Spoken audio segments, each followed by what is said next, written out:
I suffer from a condition called Charles Bonnet Syndrome, or visual release hallucinations, if you want to get more technical. It's a condition that's far more common than you might realize. It's estimated that as many as half the people with gradual loss of vision will experience one or more bouts over their lifetime. Yet I am willing to bet most of you have never heard of it. The reason for that is because most sufferers are scared to tell anybody what we experience. I know I was. But I'm getting ahead of myself. My name is Andrew, and I'm 26. 2 years ago, I woke up with awful blurred vision, every single edge and detail clouded, as if somebody had smeared Vaseline on a camera lens. It never got better. Paralyzed by shock. The white stick fell. Oh.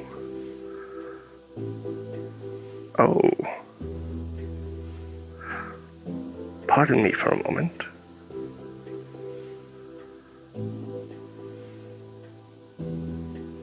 This is out of order.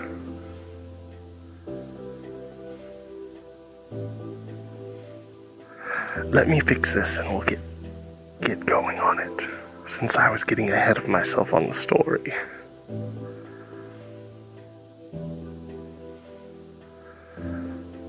It will take just a moment.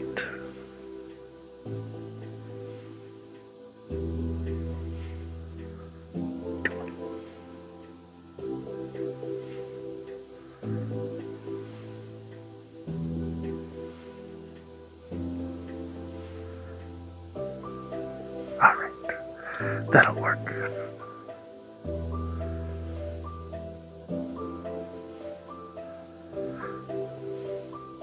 Alright, back to it.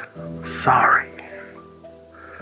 But I'm getting ahead of myself. My name is Andrew, and I am 26. 2 years ago, I woke up with awful blurred vision. Every single edge and detail clouded, as if somebody had smeared Vaseline on a camera lens. It never got better. I was scared then, and got over to Dr. Harper's surgery as fast as I could. Suddenly, needing to take a cab rather than climb in a car I'd driven without incidents ever since I bought it 3 years prior. The doctor did some tests, asked me some questions. Have you been much thirstier lately? How often do you urinate? How would you describe your tiredness levels? And then gave me the diagnosis that changed my life forever. Diabetes, type 1. He explained that I would need to take insulin shots with every meal, that eating the wrong foods without monitoring my blood sugar could see me drop into a coma or worse. Then he got to my eyes.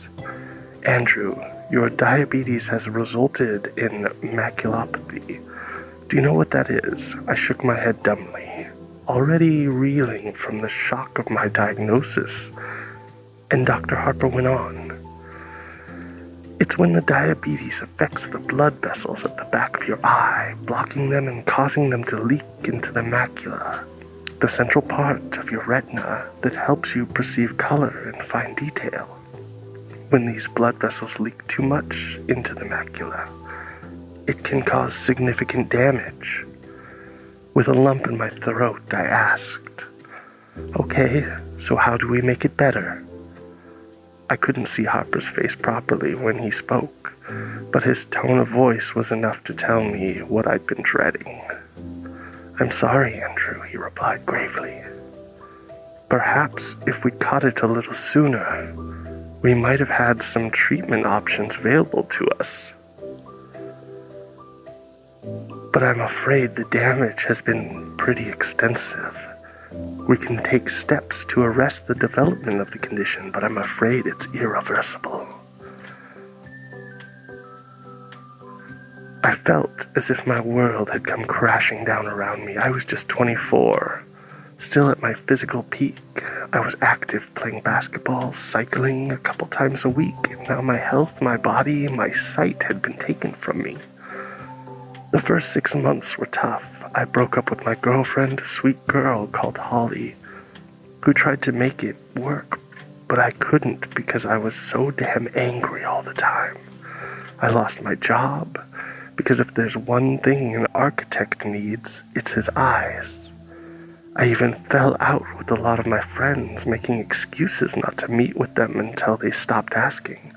In truth, it was the jealousy on my part, envy that they got to keep living while everything I'd ever hoped for had been snatched away. I became a recluse, never leaving my apartment, barely bothering to wash, shave, or get dressed each day. I was so sure that my life was over, I stopped even trying to live it. I was an asshole.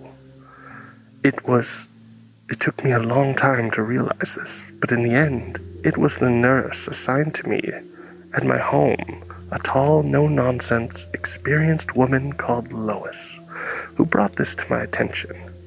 "You're an asshole," she said. "What?" I gasped, shocked at her language. "So you've got diabetes. Do you know how many people do?" she asked. Then before waiting for my answer, she continued. "Do you think they all hide in their apartments, refusing to get on with their lives? Losing your vision is terrible. A terrible thing, and you do have my sympathy, but Andrew, it's no excuse to give up." "But you don't," I argued, trying to defend myself, but she hadn't finished. "Understand," she growled. "One of the bravest men I know was paralyzed from the neck down when he was just a child, and he hasn't given up. You can do so much more with your life, and you have people that want to help you do that, but you can't even be bothered to shave that ugly beard off. Stop being a crybaby and make a difference." Of course, it didn't happen overnight, and I argued with her. I was furious at her blunt insensitivity, and I told her to leave. I said I'd tell her supervisors, but she laughed and told me I wouldn't. "You won't because you're a smart guy, and you've got too much pride for that," she said. "I'll see you next week." That night I shaved. I opened my curtains, and I actually looked around. Things were blurry, but when I really looked, I could see the things scattered around my home, and the mess it had let it become. When Lois came back the following week, the place was tidy. I was clean-shaven and dressed. I'd even attempted to comb my hair. She didn't say anything about it, didn't mention the argument of the week before, but she took me out to coffee down the street. She guided me along the sidewalk to the coffee shop, talking to me, reassuring me. It was daunting. Even though it was less than a block away, I felt so proud when I got there. We talked, me and Lois. I think I even laughed. Afterwards, she walked me home. Then, when she helped me back inside, she said, "It's nice to meet you at last, Andrew." That day was the beginning of my new life. I moved to a new apartment, a ground floor place, and joined a group of other young people with visual impairments. I made friends. I got out every day, even if it was just a short walk, but I made a point of seeing what I could of the world. I bought what I could, but the Sawyers, the old couple that ran the local store, would bring my groceries by once a week. Clark's a gruff old coot, and he refuses to coddle me. And he's told me that he respects me for being like I am, for maintaining my independence and not giving up.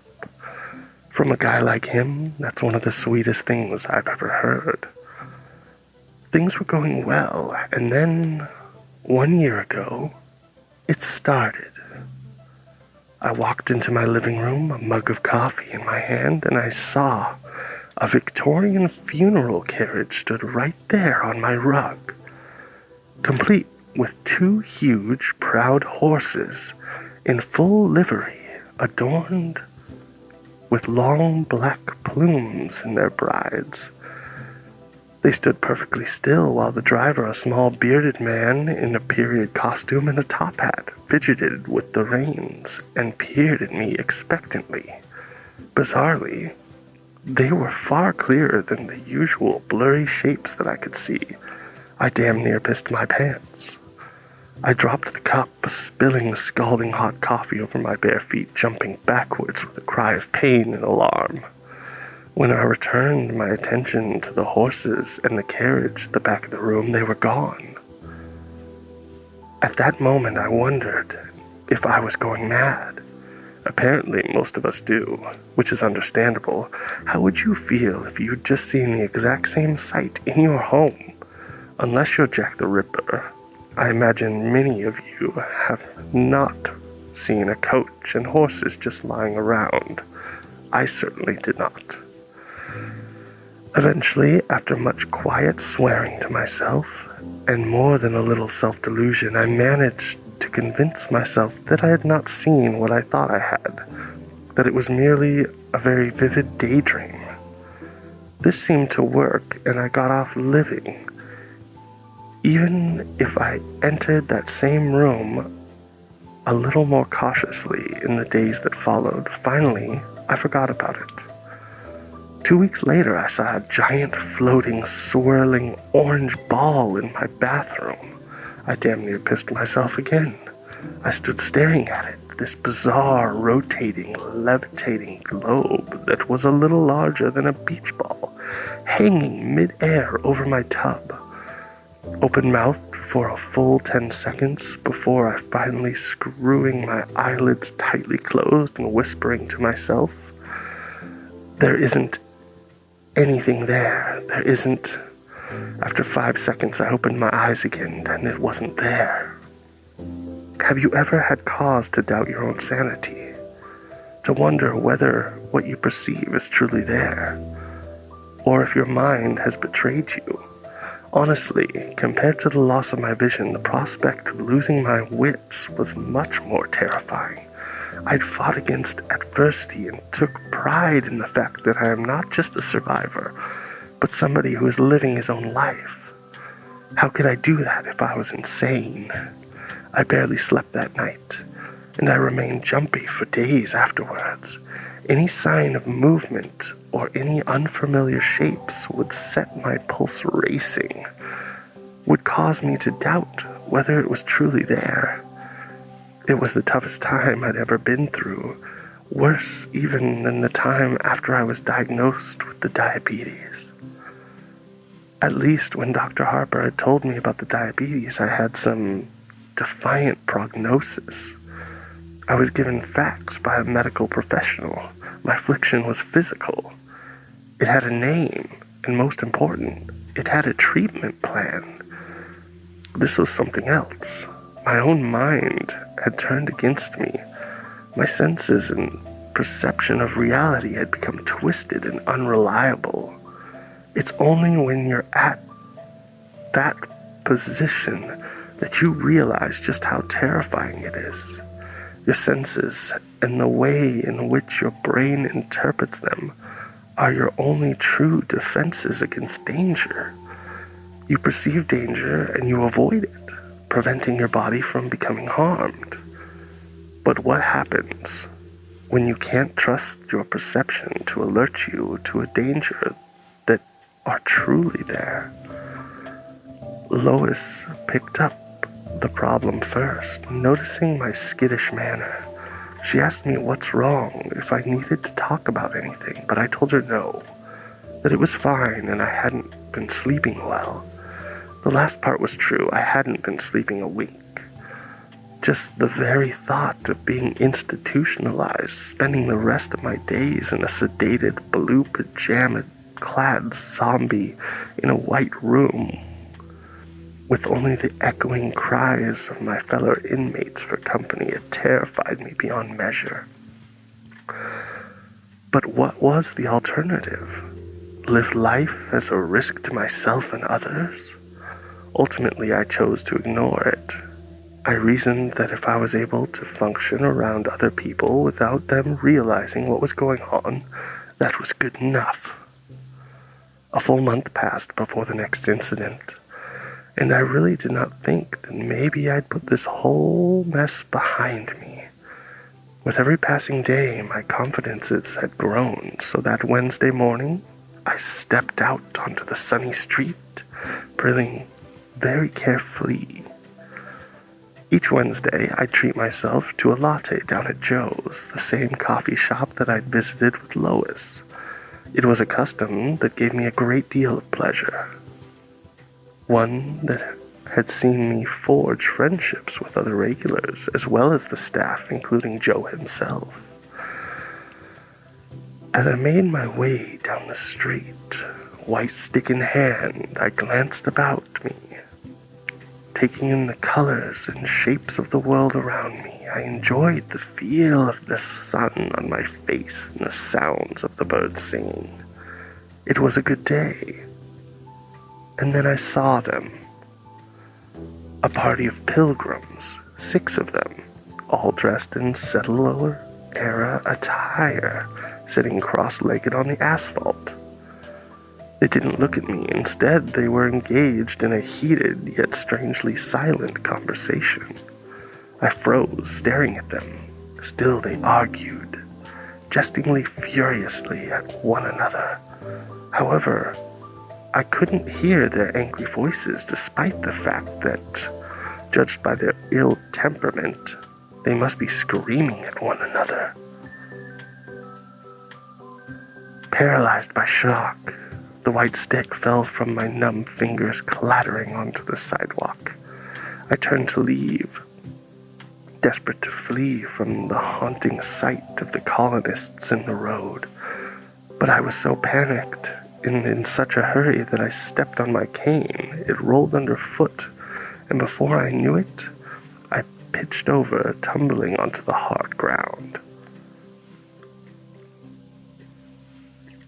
I didn't quite break my fall in time, banging my cheek hard on the floor and skinning my palms. I heard a cry from a passerby, a friendly, concerned woman who rushed by my side. She knelt beside me, helping me up, applying a Kleenex to my throbbing cheek, which she informed me was now bleeding. I tried to tell her that I was okay, that there was nothing to worry about. But this good Samaritan insisted on driving me to Dr. Harper's office to get my injuries looked at. Now I think back to it, I'm pretty sure that she knew my obvious distress was nothing to do with the fall. At that time, I was embarrassed and angry, but now I realize I owe her a debt of gratitude.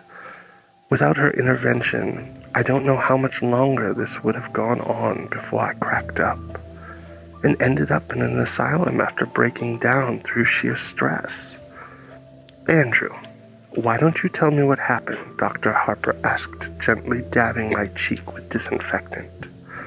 I explained that I'd just lost my balance and that no harm was done. But I think he saw through my feeble protestations to my underlying agitation.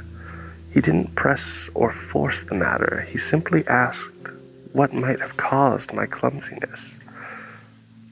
Then he asked how I had been as of late. When I'd finished mumbling my way through the most non-committal answer I could muster, he placed a gentle, reassuring hand on my shoulder. "Andrew," he repeated gently, "why don't you tell me what happened?" I burst into tears. I told him how scared I was, how I'd fought so hard for my independence, and now I knew it would be taken from me. He listened patiently, and then he asked me to tell him why I ever thought that. I paused then. I took a deep breath, and I thought about it. This was the point of no return. But really, what other option did I have? With tears running down my cheeks, I told Dr. Harper everything. I told him about the horse and carriage, the orange globe and the pilgrims. I told him how I'd been living each day in fear, how I was terrified that I was losing my mind. Dr. Harper thought for a while, and then he said, "Andrew, I don't think you're losing your mind." The sense of relief at this moment was so powerful it overwhelmed me, rendering me speechless. "You say that even though you've seen these things, you've never heard any noise from them. Have you ever detected any odors or experienced any other physical sensations, such as touching them?" I shook my head no, and he patted my shoulder once again. "Andrew, have you ever heard of Charles Bonnet Syndrome?" he asked. "Charles Bonnet who?" I asked, confused by this sudden, unexpected turn of conversation. "Okay, let me explain," Dr. Harper kindly said. Charles Bonnet was a Swiss naturalist who was born in the 1700s.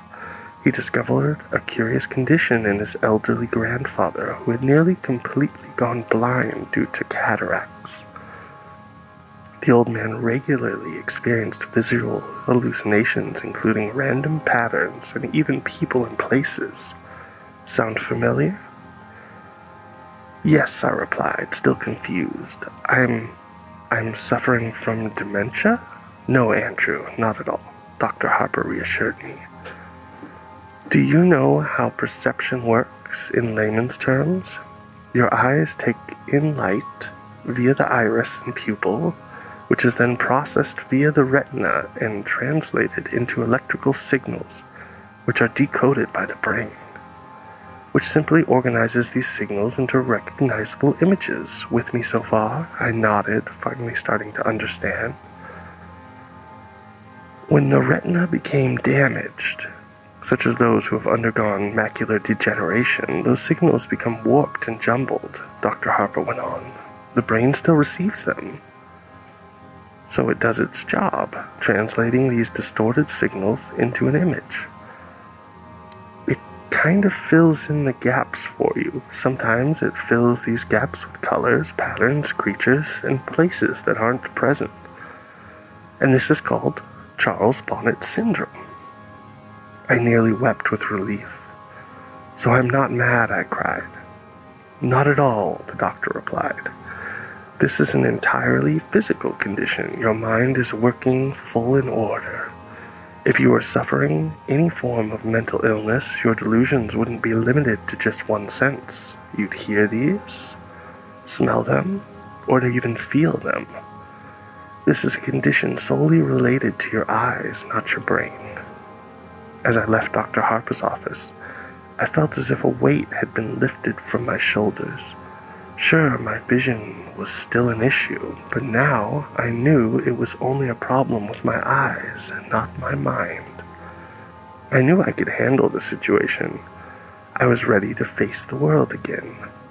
Since then, I've seen plenty of weird visions. I saw a huge waterfall in the park, complete with hazy mist and butterflies flitting about. I saw a Native American warrior, complete with a huge feather headdress, sitting at a stool at a counter in a coffee shop.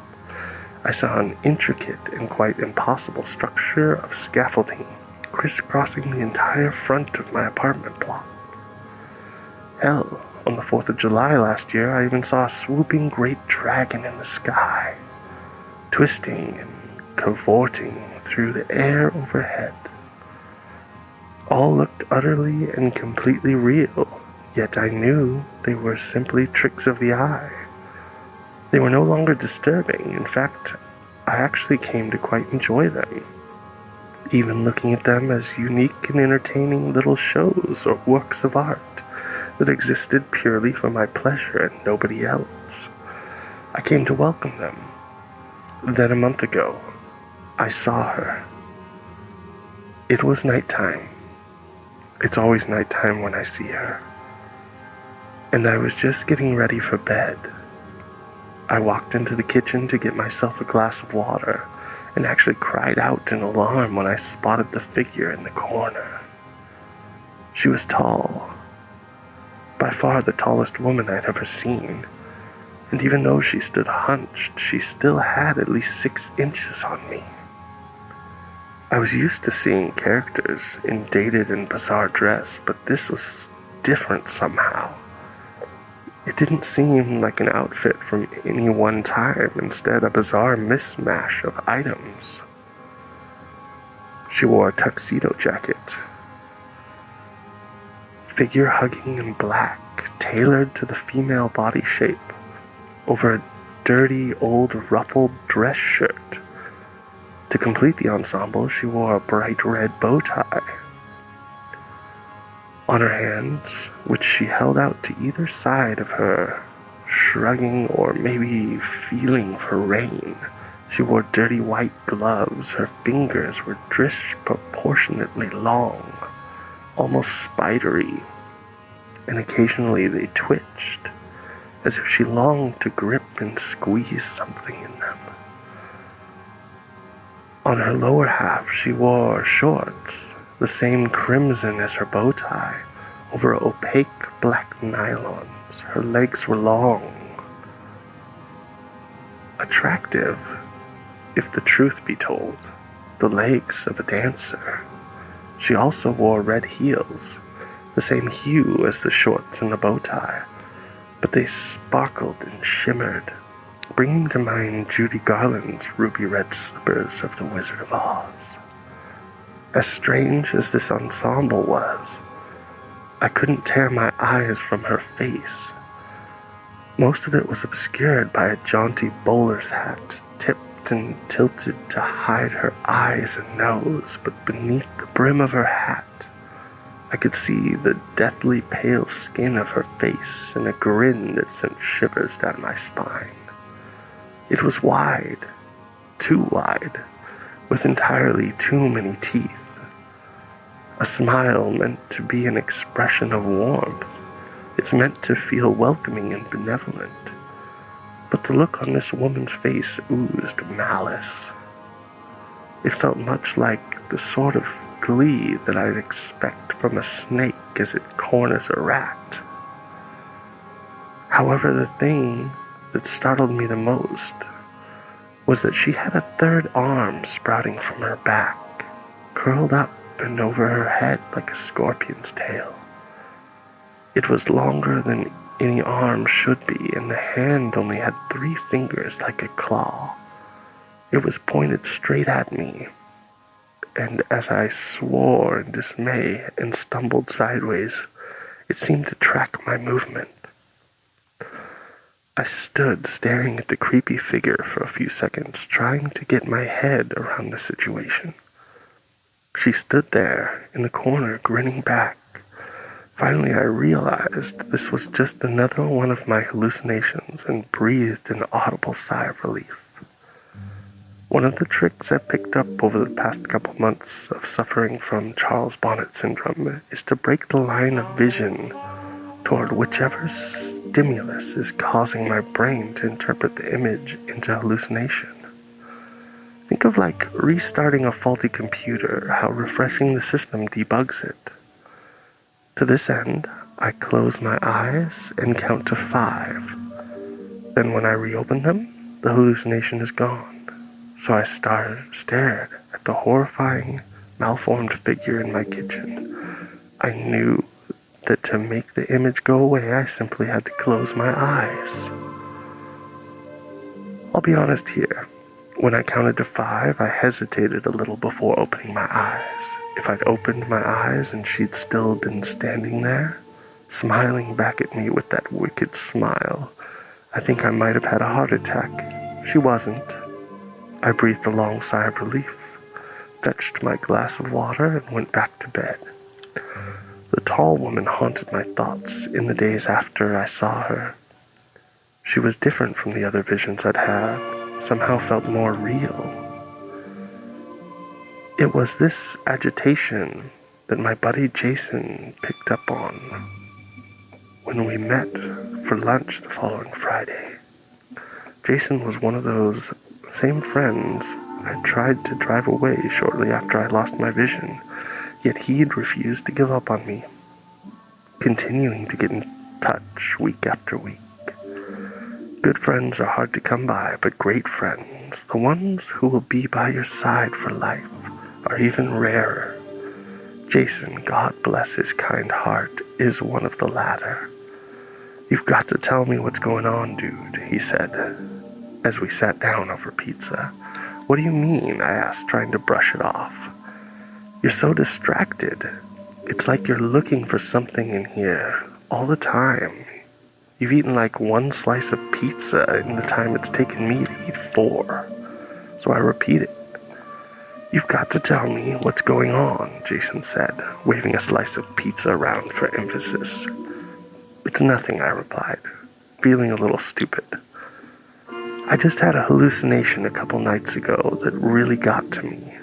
I thought you were cool with those now, he asked, putting the pizza down. Yeah, I am. I mean, I was, but this was different, I replied, resigned to talking about it. She scared me.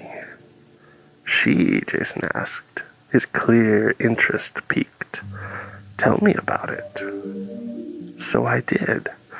I described the tall woman and how she'd appeared to me. I explained that unlike any of my other hallucinations, she felt more real, and that this was the first time a feature such as a weird and unsettling mutation. Sure, I'd seen smaller versions of people in the past, a phenomenon referred to as Lilliputian by medical professionals. But the extra appendage and impossibly distorted face were something I had yet to encounter thus far. I think it was that, combined with the unnerving, expectant stance, that had disturbed me the most. So Jason said, after I'd finished, You say she had great legs. Shut up, I laughed, throwing my napkin at him. No, seriously, I get it, man, Jason replied, passing the napkin back to me. If I walked into a room and a giant mutant was waiting there for me, it'd scare the crap out of me, too. But you know what caused it. You see this. It's like the coachman and the waterfall you saw. It's the condition that you have, and you know you have it. And it's one that, you know how to deal with, okay? I know, I replied. Thanks, man. You're right. I did feel better, too. So I smiled at him, I took a big bite of pizza, and I changed the subject, asking him about his Psycho X, a conversation he was all too happy to dive into. The next time I saw the tall woman, it was under a week later. I was brushing my teeth. I was stood at the wash basin, brushing away, when I spotted a figure in the mirror. She was out in the dark hallway, peeking around the door behind me. That same sinister grin I'd seen before stretched her narrow face into the distorted grimace. The dirty bowler hat pushed down over her eyes once again. Each of the 3 long spidery hands gripped the door frame. As crazy as this sounds, it felt like she was trying to avoid being spotted. I cried out, spitting toothpaste foam all over the mirror, my toothbrush clattering into the basin. I spun around, my heart thumping in my chest, breathing ragged my throat. She wasn't there, of course. She wasn't. The doorway was empty. I tiptoed forward hesitantly, trying to look around the doorframe into the hallway without actually sticking my neck out into its shadowy confines. The seconds ticked by as I drew closer and closer. I couldn't see anything, so finally, with a whisper of self-affirmation, I stepped out of the bathroom. The hallway was empty, as was the rest of my apartment. I was shaken again. This was the first time I'd seen a hallucination in a reflection, and I wasn't even sure that I'd actually seen it. Now, as I sit here writing this, knowing what would follow, I think I thought, to try and protect myself, to shield myself from the truth, but I was an idiot. A full fortnight passed without incident. Sure, I saw a flash of color one day, a dancing yellow lightning bolt that zigzagged back and forth on the street outside my apartment. But that was exactly the sort of thing I'd come to expect from my condition. It was exciting, otherworldly, but it wasn't scary, not like she was. In retrospect, that fortnight was blissful. It was a reminder of what life could be like. The existence that I'd carved out for myself since my diagnosis. Life was good. The night that changed the way I viewed the tall woman. Last night, I'd been out and had a couple of drinks and met with the other guys in the visual impairment for dinner. And we'd ended up at the bar afterwards. I wasn't hammered, but we got through plenty of beer between us.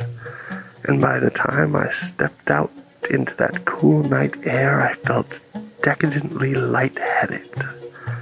It took me a while to make it home, laughing and talking to a couple of the other guys from the group as we strolled along. It had been a great evening. It was probably truly the last good evening I'll ever have. I bid the other guys good night, and fumbling with my key, I let myself in. With swaying steps, I strolled into my hallway, slamming the door a little too loudly behind me. I took off my jacket and hung it on the hook by the door, and then I hit the light switch. She was waiting for me at the end of the hallway, all three hands aloft into claws reaching for me, that same maddening, malevolent grin on her pale face. I swore again, louder than ever, actually jumping back a step, recoiling from the impossibly tall and terrifying figure laying in wait in my own home. The tall woman didn't move. She just stood there, staring and smiling at me. I stared back, but I sure as hell didn't smile. Jesus Christ, I muttered under my breath. You know how you can feel a little paranoid after a few beers? That feeling of non-specific post-alcohol dread? Imagine that combined with a giant grinning mutant woman suddenly appearing in your home. Suffice to say, it was very, very uncool. I don't need this, I sighed, and I closed my eyes. 1, 2, 3, 4, 5. When I opened my eyes, her face was just a foot from my own, grinning wider than ever. She dashed the length of the hallway and was now stood so close that her long, grasping arms were at either side of me, her fingers twitching and clawing at the air around my face. I could see her chest heaving as if she were actually laughing silently at my attempts to dismiss her, as if the thought that I could ever be free of her was amusing. I screamed, a full-bodied shriek of terror, and actually dropped my knees, covering my head as if to fend off an expected blow. It never came. Finally, I lowered my hand, gasping for breath, shaking. The hallway was empty. The tall woman was nowhere to be seen. I stayed there on my knees for a moment, gasping for breath. Then I was on my feet, and I turned and I ran out of my apartment, out of the building and into the street. I stood there shivering, terrified beyond reason, without a clue as to what I'd do next. Finally, I pulled my phone from my pocket and I made a phone call. "Hey, Andy, what's up?" Jason asked. "Jason, I need you to come here," I said, sobbing. Jason didn't ask why, didn't complain, just insisted. He simply replied, "I'm on my way." Less than 20 minutes later, his car pulled up outside, and he dashed over to the steps outside of my building where I was sitting and shivering. He threw his jacket around my shoulders and asked what happened, his voice filled with concern. "She's in there," I stammered. "The tall woman, she's back." Okay, he said, gently helping me back to my feet. "Come on, man, let's go in there and we'll check it out." I wish I could say I was brave when we went back inside, but I'd be lying. I cowered behind Jason, one hand on his shoulder. As we made our way through my home, of course, we didn't find anything. We're talking a giant mutant woman in a pokey little one-bedroom apartment. Where the hell was she going to hide? Finally, after we checked every single room twice, I had to admit that she was gone. I'm so sorry, man, I apologized, feeling genuinely stupid.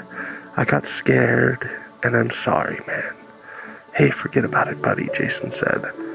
So I'm here now. Where do you keep the booze? Half a bottle of bourbon later, we were both feeling pretty talkative. She's, just kind of different, I tried to explain. I get it, he said. It's like you saw something bad and you feel bad, and that's bad. He didn't get it. No, she's different, I explained. I've never had a replete hallucination before, and they've never been scary, She's like, not like the others. Dude, Jason said, taking another sip of bourbon, you've got Charlie, Bonnet Syndrome, and that makes you see shit, so he waved his hands in the air like a magician performing a trick. I know, I replied. No, listen, Andy, he said. It makes you see stuff. It's just your eyes, yeah? You didn't hear anything. You didn't feel anything. This is how that stuff goes. It's just your eyes. And I know it's scary, but man, you've been through hell and high water in your life, so now, and you're tough, and one of the toughest, bravest guys I know, and you can handle some creepy hallucination, bitch. I laughed. I couldn't help it. She is a very creepy hallucination bitch, though, dude. He laughed, too, and we both took a drink. That could help, he said finally, his voice thoughtful. What, drinking? I asked. No, well, yes, it does, he giggled. I mean, demystifying her, you should give her a name, something stupid, so she's not so scary. I've got to say that as much as I like creepy hallucination bitch, that's a bit of a mouthful. Yeah, I get that, he replied. Suddenly, something he'd said came back to me. How about Helen? I suggested. Helen Highwater. Awesome, he said, then raised his glass. Here's to Helen, buddy. To Helen, I smiled and drained my glass. Jason spent the night on my sofa, mainly because he had too much to drink to even think about getting behind the wheel of a vehicle. But honestly, I think the reason he drank so much was so he'd have an excuse to stay and keep an eye on me. I'm glad he did. Knowing that he was there made me feel safer, and I was able to get some sleep. It gave me a sense of security to know that if the strange vision I'd just christened Helen was to appear again, I'd be able to call on him for support. This morning, we both needed support. It feels like a mule kicked me in the head, he groaned. When I made my way into the living room, yep, I replied, my own head thumping. Joe's? Joe's, he replied firmly, and staggered to his feet. As we drank strong black coffee and ate muffins, we didn't talk much. Finally, Jason broke the silence. So you cool now, he asked, his mouth full of blueberry muffin. I nodded. Yeah, I think so. Not still freaked out about you-know-who, he asked. Helen? I replied with a smile. No, I really don't think I am. I reckon I can handle some creepy hallucination, bitch. Good, he laughed, giving me a hearty pat on the back. That's cool, man. I bet you can. Now as I sit here, cowering in my bathroom, too scared to go out into my apartment, I know we were both wrong about everything.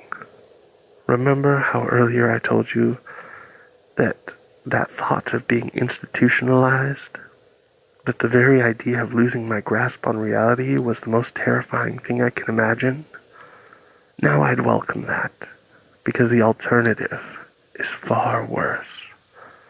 After breakfast, I said goodbye to Jason, and he climbed into his car and drove away. The day passed without incident, and when Lois stopped by this afternoon, she even commented how upbeat I seemed. "You got a lady in your life?" she asked, casually. I laughed at that, wondering what she'd think if she knew the truth. "Yeah," I chuckled, "something like that." "Good for you," she sniffed. "You make sure you treat her right." That tickled me even more, and I had to bite my lip. "Sure," I replied, "I'll do my best." Tonight, still a little wiped from the exertions of the previous evening, I decided to turn in early. I brushed my teeth, I washed my hands and face, I got changed. Finally, I fetched a glass of water and I walked into my bedroom. I climbed into my bed and instantly felt so relaxed. Within mere seconds, I was ready to fall asleep. That sudden, overwhelming drowsiness that comes when you've spent a whole day keeping sleep at bay. I decided that resistance was futile, and I sat up to switch off the light. I literally didn't see her at first, but as I reached for the switch, I caught a glimpse of something out of the corner of my eye. My heart leaped into my throat as I turned to the foot of my bed. The tall woman was crouching there, her grinning face staring at me from just beyond my feet. So many teeth. Her long, slender fingers spread out over my blankets, twitching slightly as she gripped the end of my bed. Slowly, excruciatingly so, her third misshapen arm came into view over her shoulder, joining her other hands on my bedding. I froze, utterly petrified. I was at a crossroads here, arriving at a pivotal moment that had been coming for some time, but this time I had had enough. "You don't scare me anymore," I said, my voice filled with defiance and anger. "I'm not letting you do this to me." I reached across to the light switch. "Good night, Helen," I said triumphantly, then I flicked it, plunging the room into darkness. I laid there, a sense of tremendous pride surging through me, and I grinned to myself in a warm, comfortable bed, overjoyed with the emotional victory overcoming my own fear. And then it happened.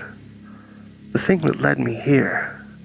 Something that turned my blood into ice water and my bowels into jelly.